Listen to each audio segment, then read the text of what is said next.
another question. This research shows that church is losing public trust. There are scandals, abuse, moral failures, and more people identifying with no religion at all. So how can the church rebuild trust in a world that is increasingly skeptical? Good one. What is the church? Is it a denomination? The church is not individuals. The church is not a building. The church is believers. But remember also, not an excuse for that. God has set a standard for his church. I set a standard.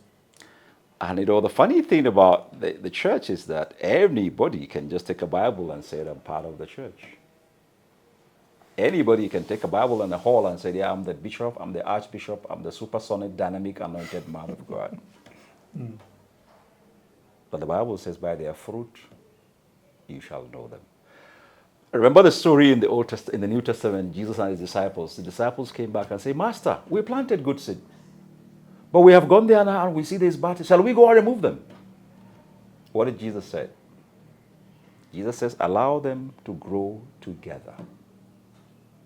Good. I agree with you. The church is full of scandals because not everybody that talks about even in the leadership and everything actually are believers in Jesus Christ. That's why Jesus said on the last day, many will come to you and say, I have done miracles in your name. I have done this. But he said what? I know you know it. But the church, the way God designed it, is supposed to be the moral conscience of the society. Micah tells us that the church is supposed to fight for injustice. The church is supposed to set the standard. But of course, you have people who are in there.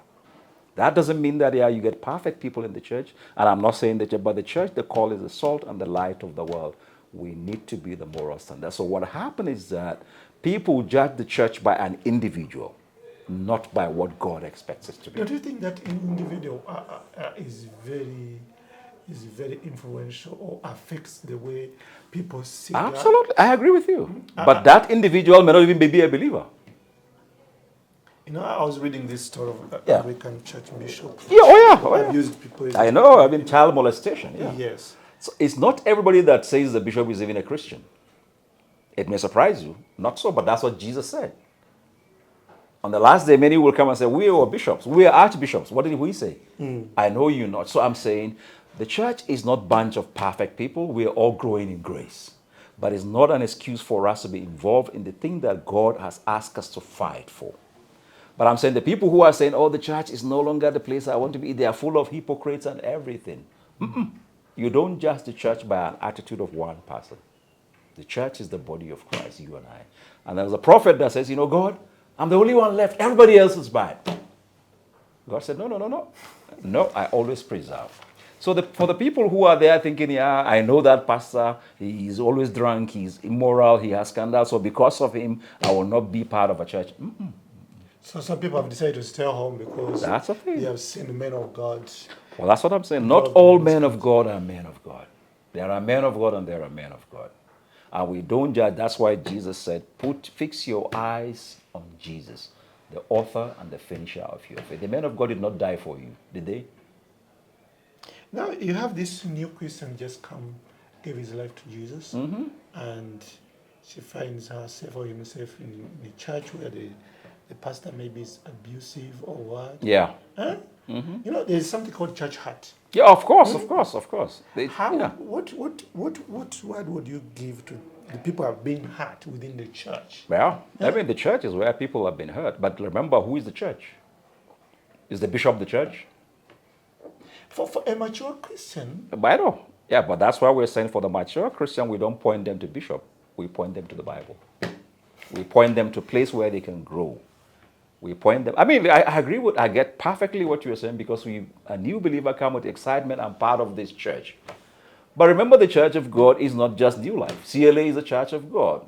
Yeah, but Anglican is a church of God. The church is not based by a building or individual. The Bible says the church, I will build my church and the gates of hell will not prevail. The mistake we make, we build our faith on individuals, not in Jesus. That's why Paul said in Corinthians, when we preach the gospel pointing to Jesus so that people's faith will rest on God, not on our wisdom.